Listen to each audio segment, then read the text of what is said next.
നശിപ്പിച്ചിട്ടൊന്നുമില്ല. വൈകിട്ട് പോയിട്ട് കേക്ക് ഉണ്ടാവും, ഐസ്ക്രീം ഉണ്ടാവും, ഫുഡ് ഉണ്ടാവും, ബുഫേ ആണ്. എടാ പൊട്ടാ, എനിക്ക് ഗർഭമൊന്നുമില്ല.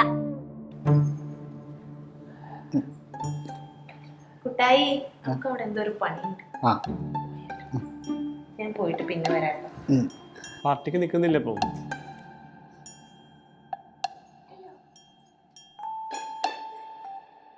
അതെ, വൈകിട്ട് അപ്പൊ ഫുഡ്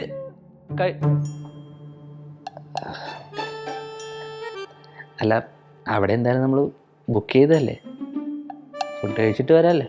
നീ തന്നെ അങ്ങ് തിന്നാ മതി. അവൻ്റെ ഒരു പാർട്ടി. എന്നാണ് നിക്കുവാ, ഒന്ന് പോയി തരാവോ? ഞാനങ്ങോട്ട് പോകണം. ഇറങ്ങി പോടാ. ഓന്റെ ഗർഭം. ഹലോ, ഞാനെല്ലാം അറിഞ്ഞു. കൺഗ്രാറ്റ്സ്.